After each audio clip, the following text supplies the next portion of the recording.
Hello friends, I am Nikita. I am a national instructor and a chess trainer. Welcome to our YouTube channel Chess Kaksha. In today's video, we are going to learn a very aggressive and sharp opening, Dragon Variation. Friends, do you know why it is called a Dragon Variation? Because one of the Russian chess master and an astronomer find the resemblance between the king side pawn structure and the constellation Draco, meaning dragon. Hence, it is called the Dragon Variation. Dragon Variation is one of the main line of Sicilian defense, and it is the favorite opening of world champion Bobby Fischer and Kasparov, and it has been played by super grandmasters like Carlsen, Nakamura, Kasparov, Ivanchuk. So let's learn this opening. It starts with e4. Then black moves c5. Black is indirectly trying to maintain center, and with c5, it overlooks d4 and gain space on the queen side. Now, what will white move? Knight move nf3. This move has great influence on the center and preparing for d4. Now, black will move d6. This move is so special. Why d6 so special? Because it helps to develop a piece and it keeps eye on e5 square. Now, the move against this Sicilian defense is d4, the active and aggressive move. d4 opens up the bishop on c1 and of course fighting for center. White also would like to take pawn on c5. If black recaptures a pawn with d6 pawn, white will play queen cross d8, check, and so black can't castle. Hence, black's most effective move is c cross d4. Now, what will white move? Knight takes this d4, centralizing the knight. Black move nf6, attacking on e4 pawn. nc3, developing and defending move.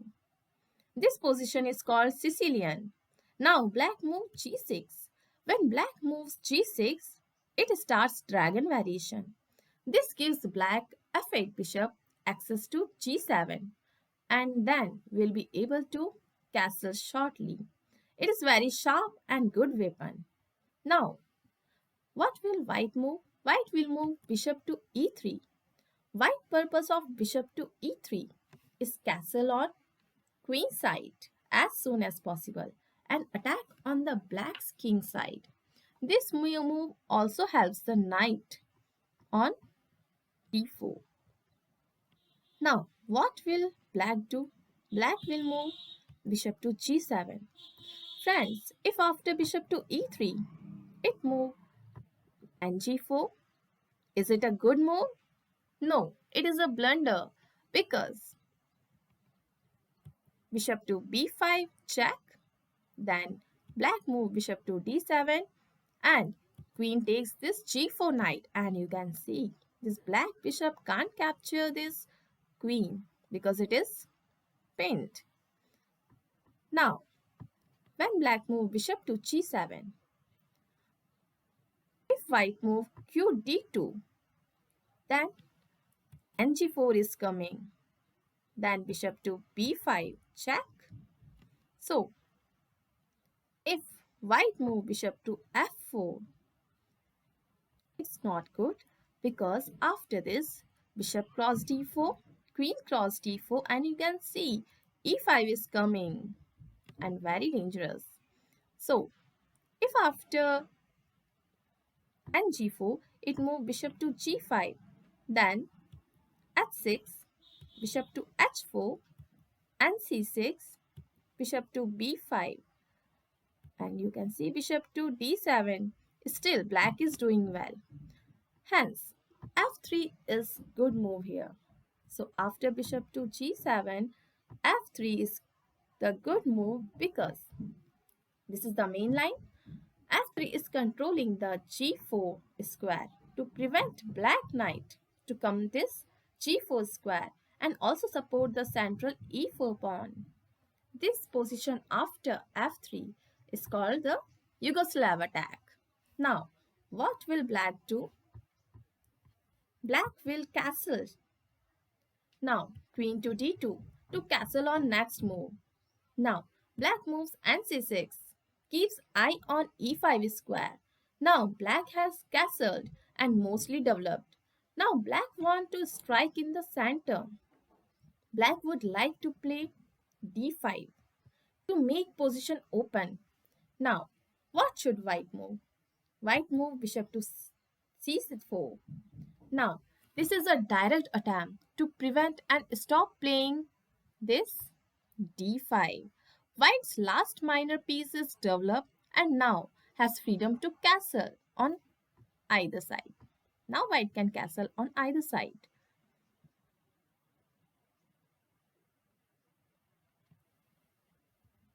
Now, what should black do? Bishop to d7. White castles. Black has finished up the development of the minor pieces. White's bishop on c4 is preventing this d5 move. But this bishop can also be a target. How?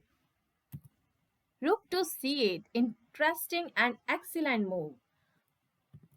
This is the black's most popular move, bringing the rook to the open file and keeping eye on bishop. Now, bishop moves to b3. Now, black move his knight to e5, coming to c4 to exchange off the powerful bishop. Now, white is ready to attack by h4. Now, black has two choices here. It can move nc4, which is main line, and second, h5, which is called Soltis Variation. First, we will see if it moves nc4, the main line, what will happen? Then, white move bishop cross c4, r cross c4. White's most popular plan is h5, opening up the h file with a pawn sacrifice. White can also play bishop to h6.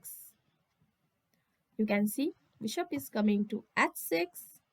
Now, and exchange dark bishop and then open the h file. Then bringing the queen to this h6 and finally play knight to d5 to deflect black knight to get away and leave the square which is defending this h7 square. Now, but black know how to handle it. Knight takes this h5, g4, knight to f6 back, bishop to h6. Now, what will happen? Black will move and cross e4. This move threatens d4 knight by discovered attack, and you can see the queen is also hanging. Now, white move qe3. Very nice move. Next, rook takes this c3. B cross c3. Knight moves to f6 back.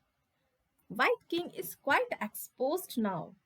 Black's f6 knight is black's guardian. And now white cannot play that nd5 to deflect this f6 knight away from this, protecting this h7 square. So black knight can also come after this to h5 to seal this h file. Now, if after h4, if black move h5, this is Soltis Variation. This is the most popular line in the Sicilian dragon. After which, bishop to g5. Black's e7 pawn could be a target with knight to d5. So, white is threatening this e7 pawn, but black can simply defend it by moving rook to e8. Black is building pressure on the queen side by moving Rook to c5, a great multi-purpose move because it supports a possible b5 advance. And thinking of doubling or tripling on the c file with two rooks and a queen. He wants to doubling or tripling. And black is building pressure on the queen side. So this was all about dragon variation of the Sicilian defense. But friends, if you choose this opening, you have to be very careful because one mistake can be a disaster. I hope you enjoyed this video. So please do like and share and subscribe. Thank you so much.